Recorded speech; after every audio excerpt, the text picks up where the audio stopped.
Kabaklitas! With Tita Cora and Kapitana Sisa. Same, pero iba! We are number 106.7 Energy FM! Pagkawag mo sabihin radyo. Sabihin mo! Yan! Isang magandang umaga sa iyo. It's so a heart day sa iyo. Ang saya. At ang lakas talaga. Ng alin. Ito, yan. It's a heart day. Yes! O, diba? Ang araw na to ay mapuso. Correct. At ako naman ay medyo malupa. Ganon. Pusuan ang lupa. Isang magandang umaga po, Metro and Mega Manila. Sa kabubukas pa lamang po ng kanilang mga radyo. Ako po si Kapitana Sisa. At ako naman po si Tita Cora. At ito na ang Baklita sa Woo! Hello po sa inyong lahat dyan. Good morning sa mga nanonood via our digital platforms on Facebook, TikTok, and of course, sa aming mga confidential funds on YouTube channel. O, diba? Oy, muli pasalamatan natin si Papa OG Diaz. Yes! Salamat! Maraming salamat at huwag natin kakalimutan as in talagang sa darating na July 30 na yan. Sa lahat ng SM Cinemas and How to Get Away from My Toxic Family starring, of course, Zanjo Marudo. And of course, kakalimutan ba naman natin? Si Susan Africa. Diba? Yung ba yun? Yung Four Bad Boys. Yes, diba? Kasi sa streaming ng YouTube channel ng ABS-CBN ABS-CBN Entertainment. Oo, diba? Hello pa rin sa inyo. Sa July 31 naman ay magkasunod sila. Diba? Four Bad Boys and Me. Diba? Yes. Ayan na nga mga pangga. Maraming salamat po. Ayan. Ba't ako nagpapaalam na? Kasi at may mga bisita tayo. Ayan, di mga bagong OJTs yan from PUP. Really? PUP Poreza. Diba? Manila. Hello sa inyo. Ano, sa Riles? Oo. Malapit sila doon, di ba? Yun talaga, Tawid Riles. Oo. Along Riles yun yung school nila, di ba? Ang daming masasarap na kainan dyan, in fairness. At ang daming masasarap sa diba? Pures. Ay, oo naman. True. Di ba? Diyan sa balik-balik. Kaya nga din ako na balik-balik yan. Kasi babalik-balikan. Yun ang kanta ni Morris at Amon. Ni Moira. Babalik pa rin sa Puresa. Hello pa rin po sa inyong lahat sa magandang umaga sa mga nanonood pa rin, of course. Ayan, pasok na po kayo mga suki sa ating Facebook Live. Ding, ding, ding, ding, ding! Wala kasi dito yung pang-ganon Di ba na nakakaloka? Pero bago ang lahat, eto na kung bored ka ngayong araw na ito. Well, di ba, kung hiling mo lang di naman mag-tong-its at iba pa, well, tara na sa Game Zone. Fun believable sa Game Zone dahil you can play real tong-its with real people for free. Pwede ka rin maki-split over 34 million pesos ng papremyo at pwede ka makakuha ng daily cash prize. Magkano, Mare? Na 14,640 pesos. Ang makukuhang cash credit, Mare, ay pwede mo rin gamitin sa kahit anong game na panlaro sa Game Zone. At kung ganid ka, ay pwede mo nitong i-cash out, Mare. Cash out ko talaga yan. Oo. Ay, may dalawang event araw-araw, Mare. Sabi mo kanina, G ka na, di ba? G! Naku, bisitahin na ang gzone.ph sa kanilang social media account. Sa Facebook, sa Instagram at TikTok na may username na @GameZone. Di ba? Dapat kasi ang gaming, fun lang.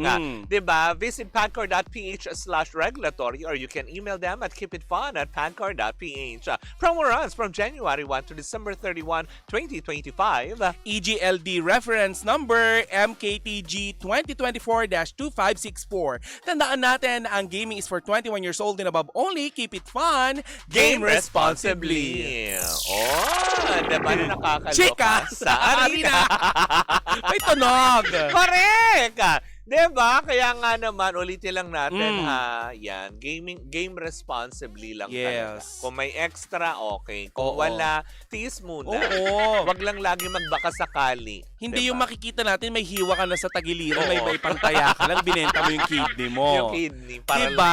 Wag ganun, diba? Masama nun, kidney ng nanay mo, binigay mo at kinuha mo ng mano-mano. Habang natutulog. Oo, mga ganun nanay mo. Sabihin mo lang sa nanay mo, Nay, babawi lang tayo. Tapos? Nay, sorry, babawi lang ako. Pag hindi, yung kabila ulit. Nay, last na to. Ay, wala na. Ay, nako. Uy, nakuha ka. Yung nanay, grabe. Ay, Mare, Throwback Thursday ngayon na pag-uusapan natin. Correct! Di ba? Since sa pag-uusapan na din naman natin ang mga ganyang winakuha, Oo. na pag-uusapan natin yung mga nanay. Oo. Throwback Thursday ngayon, ano Oo. yung mga naaalala mo? Ito, Baklit As. Oo. Ah! Yes! Baklit As. Batlitas. Oo. Diba? So, ano yung mga naaalala nyo? Yes, ano yung naaalala mo kapag Throwback Thursday tungkol sa nanay mo? Well, alam mo yun, namimiss ko lang sa nanay ko ngayon. Kasi since 2004, naulila ako sa nanay. Oh. 'Di ba? Tapos sinundan ng parang 2010, naulila na rin ako sa tatay. Oo. So, namimiss ko lang sa nanay ko, totoo ito. Yung tipong, yung pangungulit niya sa'yo. Yung Oo. pangungulit na yung pagpapaalala, yung Oo. laging sinasabi. Yan ang sinasabi ko sa inyo. Anong part ng pangungulit? Since Throwback Thursday tayo ngayon. Yung pag may ginagawa kong kalokohan, Oo. yung nagagalit, Oo. yung mga pangaral pala, alam mo yun, nakaka-miss yung gano'n na may magsasabi sa'yo na, anak, mali ka. Anak, hindi dapat ganito. Di ba sinabi ko na sa inyo na ganito, ganyan. Yung mga ganyan. Talaga? Oo. Dakdak din siya? Kaya oo, pag may mali naman talaga. Oo. Kasi yun, namimiss ko lang din siguro sa nanay ko is yung bonding lang namin lagi, is yung manood ng sine. 'Di ba? Sabi ko nga ako nagkaroon ng chance talaga na buhay siya ngayon, lalo pa tayo MTRCB deputy, mas mai-enjoy namin. Sana dalawa kayo nanonood, ano? 'Di ba? Mas mai-enjoy sana namin yung bonding na yun. O ayan, Sine Mare. Ano yung mga natatandaan mong nagbabanding kayo sa sinehan dati? Ano yung pinanood nyo? Ay, Sharon Cuneta film. Ah, talaga? Lahat ng Between Walang Ningning, Oo. Tayong Dalawa, Una Kang Naging Akin. Pasan ko ang daigdig. Yes! Oo. May mga ganyan. Tapos yung Aswang ni Alma Moreno. Diba? Napanood namin yung kalamuhan. Ang luma, diba? Na sinuot ng Bakit Winwin ba? Marquez. Hindi ka, para sa kaalaman ng lahat. Oo. Kaya sinuot yun ni Winwin Marquez kasi Oo. yung nanay niya ang una naging aswang. Aswang. Hindi si Corazon. Diba? Na nakakaloka. Tapos Ay, di yun nako. na nga. As in talagang yun lang. Ikaw. Ako naman na naalala ko, pag nagto-throwback, yung nanay ko kasi ang hilig niyang mag-keep ng mga bagay-bagay. Tulad ng... Di ba nagba-viral nga yung mga yung mga nanay nilalagay nila yung isda sa loob ng lagay ng ice cream. Oo, yung mga kasi nanghihinayang. Ang weird kasi, Mare. Oo. Dahil kung ano-ano yung kinikip ng mga nanay, kung saan nila nilalagay yung isda. Tapos Diba? diba yung pag yung may mga lagayan na gano'n, Yes. pahuhugasan yung itatabi. Oo. Kasi wala namang gamit. Oo. Diba? Nakakainis. Pwede namang itapon na lang. Correct, ganyan din. Hindi kasi nauso din dati. Ewan ko kung inabutan mo yun. Yung panahon kasi namin, yung unang Nescafe, diba? Ay, yes, yung baso. Yes, ang gaganda nung baso. Alam mo, dapat ibalik nila yon, di ba, Mare? Yung may mga may mga yung may design. mga design na gano'n, may mga naka-engrave. Yes. Tapos ang kakapal nung baso, di ba? Correct. Yung pag naubos yun, alam mo yun, ito na parte ng baso. Kaya ang dami namin nung dati. Oo. Ako yung pinakauna kong naging crush, hindi naging kami dahil sa baso. Dahil? Nung nakita niyang binabasuhan din namin yung pinaglagyan ng cup noodles. Oy, wag ka, di ba? Pati Correct. sa... Yung mga nisin ramen na, di ba makapal pa kasi yung plastic mo nung hanggang araw. ngayon naman marami din pang gumagawa noon. Pati isang peanut butter. Oo. Di ba? Yung lilis. Lilis. Oh, diba? Hanggang Baso ngayon din. may baso pa din ang lilis. Oh, di ba? Yung ating mga pangga makaka-relate kayo Pero dyan. yun para sa akin, ang pinakamasarap yun na all-time favorite na hindi ko ipagpapalit. Alin? Yung lilis peanut butter. Iba Masarap pa rin kasi talaga. talaga yung lasa niya. O lilis, baka naman. Although masarap kasi yung mga imported na mga peanut butters, kaya lang masyadong dry Hindi, compared... tsaka ang tigas, Oo, Mare. diba? Na parang tipong dudukdukin mo talaga ng gusto yung hahaluin mo. Oo. Hindi kagaya dun sa lilis kasi pag ganyan, alam mo, kakawkawin mo lang ng Yes. sandali. Tapos Hindi ka- habang kinakawkaw mo, gumaganyan ka, Ay, iba yun, Mare! Bakla ka, baklaan yun! Ay, magchikahan na tayo. Oh, diba? Naku, eto na nga, chika. Anong natin. backlatest natin for today's video? Ang backlatest natin for today's video, naku, Mare. Di ba nung mga kailan lamang ay nag-trending itong si Piang Smith? Dahil syempre sa kanyang binitawang salita na hindi alam kung pabiro man ito o hindi, na yung kanilang batch Which nga one? naman. Yung kanilang batch nga daw, ang pinakamagaling. Diba? Na kung saan nga naman nag-viral ito at nagbigay ng kung ano-anong opinion ang mga utaw niya sa social media. Eto, hindi pala nakaligtas sa mata ni Meme Vice Ganda dahil kamakailan lamang parang nung 2 days or 3 days ago, if I'm not mistaken, ay naging tumpukan ng alam mo yun, katatawanan si Fiang sa kanila dahil nandun nga si Shuvi Etrata bilang guest host ulit. Oh my gosh. Diba? Na kung saan nga naman, tawang-tawa mga tao dahil nga nung araw na yun, nandoon din si Shuvi Etrata na kung saan nagko-co-host din. At pabirong sinabi ni Meme Vice, oy, si Shuvi, ginagalingan para masabing magaling ang kanilang batch. Diba? Oh my God! Kaya parang di ba nga mga tao tawang-tawa sa loob ng studio habang binitawan nyo ni Meme Vice na sinabi naman, alam mo, si Shuvi very humble. Kasi tinanong din siya sa batch nyo ba, sino pinakamagaling? Diba? Sumagot naman si Shuvi na sabi niya, lahat naman kami may kanya-kanyang, alam mo yon, galing. Yes. Hindi niya sinasabi na siya magaling, sino man ang magaling, wala. Kundi lahat sila may contribution. Tapos biglang sabi, ano masasabi mo doon sa sinabi ni Fiang? Tawanan na naman sila ng tawanan, di ba? So parang naging siya, laughing stock.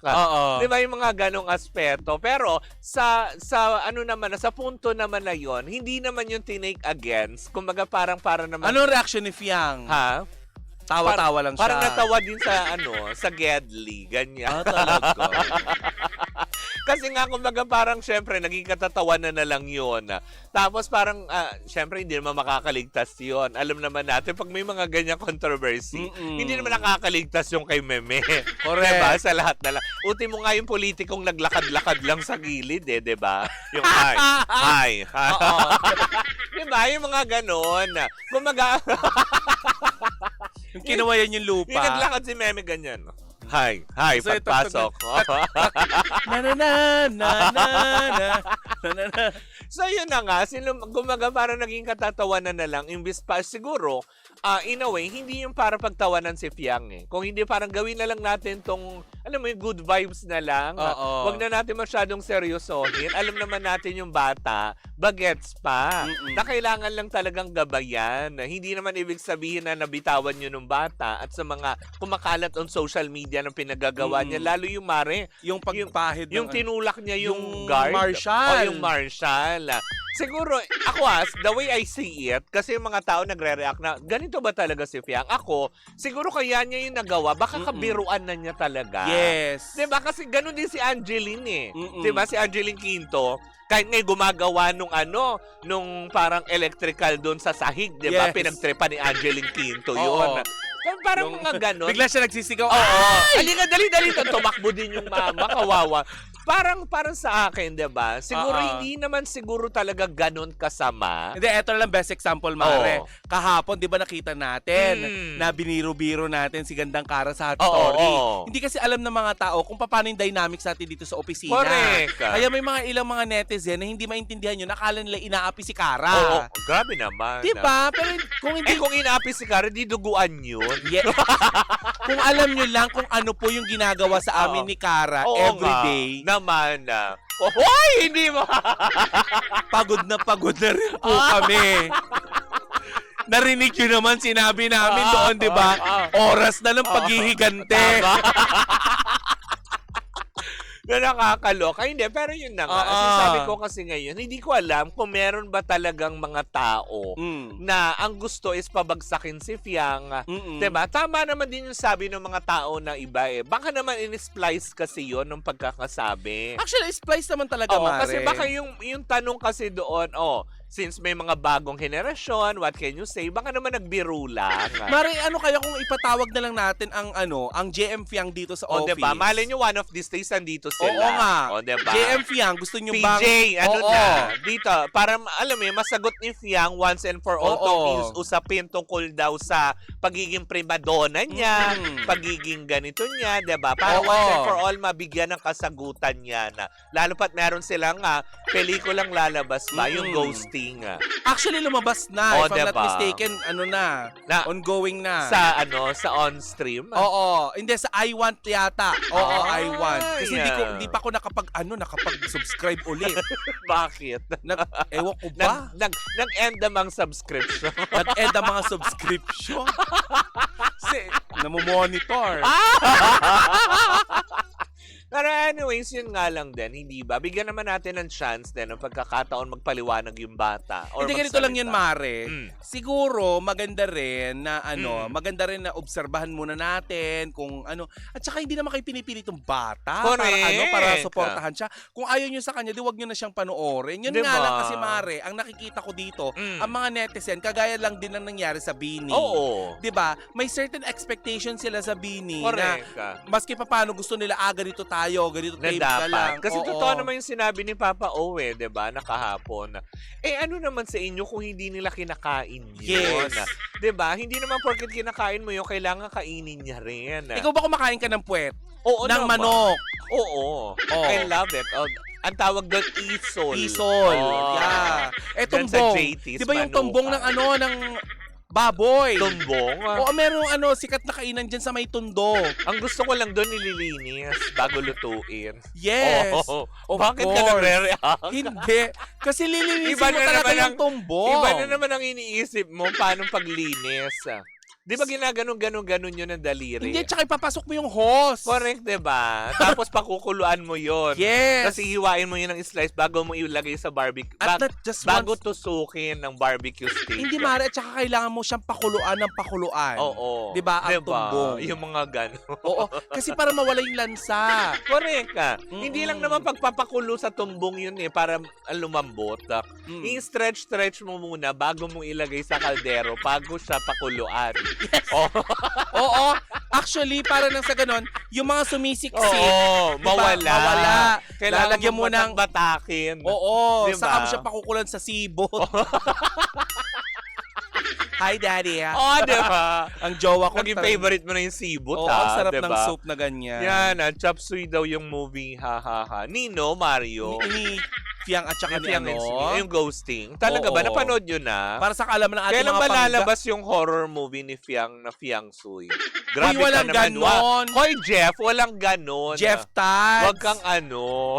Siguro sabi ni Mario. Ano si Mario? Galit ng Gina G. Sabi niya ganon. Siguro Ate Chona lang po talaga siya. Parang di dumaan sa GMRC. Grabe naman. Grabe naman kayo. Hindi, baka kasi masyado lang. Gaya nga na sinabi ni Papa O ngayon, kasi ang henerasyon ng mga Gen Z ngayon, masyado maliligalig. Oo nga. Pero pag kinol mo yung attention, Lobat sila kaagad. Diba? Pag kinol mo yung attention, naku, na-anxiety ako. Oo. Kasi yung aking mental health nagaganito na kasi sinabihan mo akong Correct. ganito, sinabihan mo akong ganyan. Kaya hindi natin in-invalidate yung mental health, ha? Oo. Pero kasi napansin lang ng mga taong bayan, syempre naming mga naming mga nakakatanda Correct. na mas marupok ang ang henerasyon ngayon. ng Gen Z. Oo, na Gen Z, kapag pinagsabihan mo, minamasama. Correct, diba? Na nakakaloka. Di ba may kwento nga sa atin ng isang kaibigan na pinagmumura ang isang Sino? ang isang nag-workshop Ay, oo. upang nang sa ganun ay mas tumatag yung kanyang dahil kapag napunta dun sa batikang Oo, direktor, hindi. Kumaga parang pag sumalang kasi sila sa totoong buhay at talagang nagtrabaho sila, ganun kasi yung mararanasan. ikaw, Mare, bilang ikay napakatapang, ano ba yung pinakamabigat na mga sinabi sa'yo na hanggang ngayon ay siyang nagpatatag sa puso mo? Ano, na hindi ka brand? O ano? Let's Yun. pause for a break. Hindi totoo yun. Nung sinabihan ako, Ano to, Mare? Sinama ng loob mo o ginawa mong motivation? motivation. Oo. Iniyak ko ng isang araw yun. Oo. Pero ginawa ko siyang motivasyon para mas pag-igihin pa yung sarili ko. Ako, naawa ka ba sa sarili mo during that time? Hindi. Kasi Hindi. kumaga parang nung time lang na yun, kasi parang feeling ko, okay na ako. Teka nga, expound mo nga, ano bang ibig sabihin pag sinabihan ka na you're not a brand? Kasi una sa lahat, hindi ka naman talaga Nescafe. Ibig sa, hindi rin ako creamer. Oo. Ganon. Kung bakla lang ako. Oo. Brand pa din. Ano yun? Oo naman. Hindi ka... Hindi, Mahirap kumbaga ibenta? parang nung sinabihan ako nung mga siguro like few years ago. May 7 years ago na. Kumbaga parang nung sabihan ka na, yung gusto mo lang naman magpasaya ng tao pero sinabihan ka na, hindi ka naman relevant. tanggap ko din yan. Actually, sabay tayo. Hindi ako kasi nung unang pa yon, pero hindi yun ang kinasama na loob ko kasi I always take it as constructive criticism. Not just a criticism. Oo, na kumbaga parang ako hindi ko siya didibdibin kasi parang okay, yun ang tingin mo sa akin pero yung tingin ko sa sarili ko hindi naman. Mm-mm. Pero yun, since then, parang yun ang ginawa ko para mag-strive hard na, alam mo yun, nasisita ka, pero i-correct mo, itatama mo eh. Alam mo, but not all the people kayang mag-receive ng constructive criticism. Oo naman. Kasi di ba may mga pagkakataon sa atin na nilista pa natin? Correct ka. Nag-EL ka nga 1 week. Ay! Hindi pala to hot stories. Hindi nga mamaya to. pa. Hotdog, literal na charot lang po. Ah! Mali po yung pinapanood mo po. Oo. Chismis po ito, hindi salamat, Doc. Sabi. True ba na meron daw, Ano? preservative ang hotdog that can cause breast cancer? Ay, Alam- hindi ko alam. Pero Okay. kasi yung hotdog na kinakain ko organic. Isang, Yung walang food coloring. yes. Di ba yung brown-brown? Ah. Hindi yung, kasi di ba pampula Yeah. talaga food coloring kasi yun. Oo. Kaya di ba minsan pag nilalaga mo muna yung bago prituhin, Correct. di ba pumupula yung tubig? Oo. So ito organic ka. Mm-mm. Di ba? Yung Kapag ang talagang, itlog ay puti, galing ito sa manok. Oo. Pag pag itlog brown- ay brown, don't panic. Oo, It's organic. Oo. Naarawan, ganyan. Correct. Pero alam mo, ito baklitas O baka by to eh. nature, gano'n. Organic yun, di ba? Yes. Na itlog. Naarawan. Hindi totoo naman, di ba? Brown yung organic na itlog. Oh. Hindi diba? lahat ng organic Yung na sa itlog organ- brown ah. Yung sa native na chicken, yun ang sinasabi pala. Pero I just wanna correct you, Oo. hindi lahat ng ng itlog na organic ay Oo. brown. Oo, May ay- puting organic na itlog. May pula nga eh. Yes. Di ba? Maalat, di ba? Maalat. Oo. Yeah. Pero let's answer this. True ba Magtalitalinuhan tayo. Oo. Mm-mm. True May ba? Oo. Lahat naman na may preservative, di ba nakaka-cancer? Parang, hindi. Ngayon na lang. Hindi. Lahat na may preservative, Hindi. may Kasi di ba through advanced technologies, dahil syempre sa anong Hindi kasi, papasarap. pag pinipreserve mo ang isang pagkain ay kailangan ng betchin. Kailangan Oo. ng maraming alat. Alat. Kasi di ba nung Kaya, unang suka. Oo. Para magtagal. Di ba? o pag sobrang suka naman, acidity naman ang Oo, aabutin mo. correct. So pwede rin maikonek yan. Pero Oo. hindi ko lang alam kung mangangasim din yung dibdib mo dyan. Bakit? Kasi di ba kung nasobrang ka sa suka, paano ka magkaka-breast cancer doon? Yung hyperacidity mo napunta sa dibdib mo? Acid reflux Oo. naman. Pag gulong ng acid reflux mo, So, na-stuck siya doon. Gumanon na. Ay, nako. Pero yun na nga, diba? Wala naman yun. At least sasasagot Ayaw mo daw natin. ba ng century egg na maitim? Ayoko nun. Ang pangi kasi nun eh. Sorry Sorry sa ah. mga kumakain. Hindi, pero totoo yung century egg na yun kasi it's a Chinese dish. Parang Chinese delicacy Ano ba yun. tawag nila yun sa sa Chinese? Century egg. Century- Pitan. Pitan? Oo. Ang Ah. tawag doon, pitan. Paano pag sinabi mong masarap ang century egg in Chinese? Pitan hotya? Ah! Ayun, diba? Alam mo, may mga natututunan talaga Correct, tayo ah. dito. Oo. Oo. Parang paano mo sabihin, ay siya pitan kasi ya hotya. Ha, ano Oo. yun?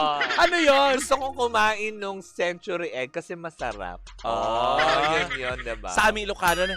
Kaya't ko mga auntie, itlog Na itim. nangisit, Ang isip. hanga na imas. Yeah. Ayaw man dakkel na itlog. Dakkel ti itlog niya. Oh. Nangisit. Ay nako, tumutunog po ba yung brown na itlog? Nang aray. Hindi. Pag kinurot mo, Pag buhay pa yung egg. pag sinabunutan mo, Yung nanay, kasi manok. Alam mo, mag-commercial break muna tayo. At yan ang kabuuan ng unang bahagi ng ating chikahan for today's video. Pag Mamaya, sinabunutan sa ating pagbabalik, bakla magsususpindi talaga tayo. walang buhok yung itlog, yung nanay. Meron. May itlog na may buhok. Ano? Saan? Balot. Ay, oo, O nasa ano? loob. Nasa loob yun. Parang hindi ko naman ma-imagine ate na yung itik sa loob sinasabunutan mo. Di ko kaya. Let's pause for a break. Sabi Sige niya, na. Nagsingit ken. Oh. Nagsingkit ken dakkel nga itlog. Oo. Ha? No pitik-pitik. No pitik-pitik kemket Net alagbak. Aglabag? agbalabaga. Aglabaga. Pag yung itlog daw pinitik-pitik mo mamumula. Oo, diba? Kasi nga itlog maalat ito. Oo, pag gusto mong umalat. Lalo na kapag meron kang tina ng red tas ginanon. Fantabule. Fabulous. Anyways, bago pa mapunta kung saan ang usapin na. Si Fiang lang pinag-uusapan Oo natin. nga, si Napunta Fiang na sa na sa itlog. itlog. Oo. Anyways, ako mga panggayan po muna ang ating unang chika for today's video. Sa aming pagbabalik isang umatig mong chikahan na naman ang dala-dala ng dalawang bakla. Muli po ako si Kapitana Sisa. At ako naman po si Tita Cora. And we are still same pero iba. Tuloy-tuloy pa rin po ang ating tugtugan. Siyempre, dito po lamang yan sa number 106.7 Energy FM. Pangga, wag mong sabihin radyo. Sabihin mo!